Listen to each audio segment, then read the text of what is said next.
देखते हैं एग्जैक्टली हुआ क्या। देखिए पिछले 3 साल अगर आप देखोगे, दैट इज 2019, 2020 और 2021, ये 3 साल में हमारा जो फॉरेक्स रिजर्व है वो काफी ज्यादा बड़ा था। इसका आंकड़ा मैं आपको आगे वीडियो में बताऊंगा। लेकिन जो 2022 का वर्ष गया है, जो पिछला साल गया है, इसमें हमारा फॉरेक्स रिजर्व $70 बिलियन घटा है, कम हुआ है। कैसे? अगर आप 7 जनवरी 2022 को देखोगे तो हमारा फॉरेक्स रिजर्व हो गया था $632 बिलियन, और अभी 30th ऑफ दिसंबर को जो हमारा फॉरेक्स रिजर्व गिर गया, और ये कितना हो गया? $562 बिलियन। इनफैक्ट अगर आप चाहो तो ये पूरा आंकड़ा आपको जो रिजर्व बैंक ऑफ इंडिया है उसके हर वीकली ये स्टैटिस्टिक्स दिया जाता है, तो आप देख सकते हो जो लेटेस्ट आंकड़ा है यहां पर, जो टोटल रिजर्व है ये हो गया है हमारा $562 बिलियन। अब इसके अंदर आपको पता होगा जब हम फॉरेक्स रिजर्व की बात करते हैं तो 4 मेन कंपोनेंट आता है। सबसे ज्यादा मतलब ये $562 बिलियन में जो सबसे मेजर है वो होता है आपका फॉरेन करेंसी, फॉरेक्स करेंसी। आप देख सकते हो 562 में से $498 बिलियन ये हमारा फॉरेन करेंसी में है। फॉरेन करेंसी जैसे कि डॉलर हो गया, यूरो हो गया, पाउंड हो गया, इस तरह के जो फॉरेन करेंसी है उसमें जो आरबीआई पैसा रखती है अपना, उसको फॉरेन करेंसी एसेट कहते हैं। फिर इसके अलावा गोल्ड हो गया, फिर आईएमएफ के अंदर आपको पता है जो स्पेशल ड्रॉइंग राइट्स होते हैं, रिजर्व ट्रांसपोजिशंस होता है, इस तरह के कुछ कुछ होते हैं। लेकिन सबसे ज्यादा जो वैल्यू है वो आपको यहां पर फॉरेन करेंसी एसेट्स का देखने को मिलेगा। तो देखो एक साल पहले ये $632 बिलियन था। इनफैक्ट 2021 में अगर आप देखोगे तो सबसे हाईएस्ट था, ये चला गया था हमारा $642 बिलियन। खैर जो भी हम पिछले साल से इसको मेजर कर रहे हैं, मतलब पिछले साल जो टोटल गिरावट हुई है वो हुआ है $70 बिलियन का। तो ये $70 बिलियन की गिरावट दोस्तों 2 मेन कारण की वजह से हुई है। सबसे पहला कारण हम डिस्कस करते हैं वो है आपका वैल्यूएशन लॉस। अब समझो ये होता क्या है, वैल्यूएशन लॉस का मतलब क्या हुआ। देखो जैसे कि मैंने आपको बताया था कि जो आरबीआई है वो अपना फॉरेक्स रिजर्व वो मेनली किस टर्म में रखती है, वो फॉरेन करेंसी एसेट के टर्म्स में रखती है। सबसे ज्यादा इसी में रहता है, मैंने आपको बताया 562 में से $498 बिलियन। ठीक है, तो अब एक चीज बताओ, सोच के देखो, ये फॉरेन करेंसी एसेट्स मैंने आपको बताया कौन कौन से होते हैं। जैसे कि मान लो डॉलर हो गया, ये हमारे लिए फॉरेन करेंसी एसेट है, यूरो हो गया, ये हमारे लिए फॉरेन करेंसी एसेट है। तो ये जितना भी फॉरेन करेंसी एसेट है दोस्तों, उसमें भी अगर आप देखोगे ना, ये जो $498 बिलियन है, इसमें लगभग 50 से 55% ये रखा जाता है डॉलर में, यूएस के डॉलर में, ठीक है। और बाकी का जो है वो यूरो के अंदर रखा जाता है, पाउंड में रखा जाता है, जापानीज येन में रखा जाता है, मतलब अलग अलग देश की करेंसी में भी रखा जाता है।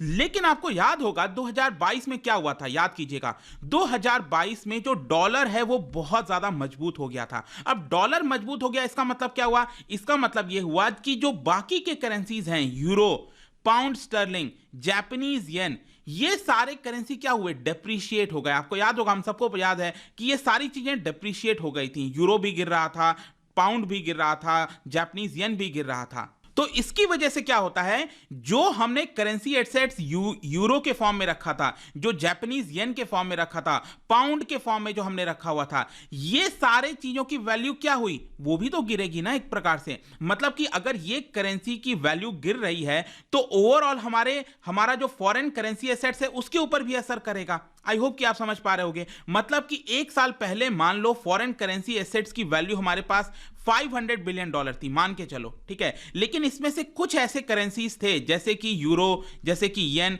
ये जो करेंसीज थे उनकी वैल्यू गिर गई, तो ओवरऑल क्या करेगा, ये हमारा कम कर देगा। तो $500 बिलियन से हो जाएगा ये $400 बिलियन के आसपास। आई होप कि आप समझ पा रहे होगे जो मैं आपको बताना चाह रहा हूं। तो बेसिकली यही हुआ है, क्योंकि डॉलर यहां पर काफी मजबूत होता जा रहा था, ठीक है, और बाकी के करेंसीज की वैल्यू गिरती जा रही थी, इसी की वजह से हमारा वैल्यूएशन लॉस हुआ है। मतलब कि जो नोशनल लॉस होता है ना, वो हुआ है, और ये एक मेजर कारण है आप कह सकते हो। और करीब हम कह सकते हैं कि 55 से 60% ये जो गिरावट हुई है ना, $70 बिलियन का जो लॉस हुआ है, हमें हमारा फॉरेक्स रिजर्व कम हुआ है, उसमें से 55 से 60% गिरावट का कारण ये वैल्यूएशन लॉस है। वैल्यूएशन लॉस होने की वजह से ये गिरावट आपको यहां पर देखने को मिल रही है। आई होप कि अब आपको ये पहला कारण समझ में आ गया होगा। दूसरा कारण क्या है? दूसरा कारण है जो फॉरेन पोर्टफोलियो इन्वेस्टर्स होते हैं, जो कि भारत के शेयर मार्केट में, डेट मार्केट में जो पैसा लगाते हैं ना हमारे, वो उन्होंने विड्रॉ करना स्टार्ट कर दिया था। क्यों? क्योंकि आपको याद होगा 2022 में क्या हो रहा था, इंटरेस्ट जो है आपका इन्फ्लेशन बढ़ रहा था लगातार, आपने देखा होगा, और इसके साथ साथ रशिया यूक्रेन का वॉर आ गया था। तो पूरे विश्व के अंदर एक अनसर्टेनिटी का माहौल हो गया था। ऐसा लग रहा था कि जो कई सारे देश हैं वो रिसेशन की तरफ बढ़ रहे हैं, बहुत सारी चीजें हो रही हैं, और इसकी वजह से क्या हुआ कि यहां पर जो फेडरल रिजर्व है, जो सेंट्रल बैंक है अमेरिका की, वो लगातार इंटरेस्ट रेट को बढ़ा रही थी। तो ये जो अनसर्टेनिटी का माहौल हो जाता है, उसकी वजह से लोग क्या करते हैं, जो अपना पैसा है वो अलग अलग देशों से विड्रॉ करके वो डॉलर में लगा लेते हैं, वो यूएस की तरफ सारा पैसा ले जाते हैं।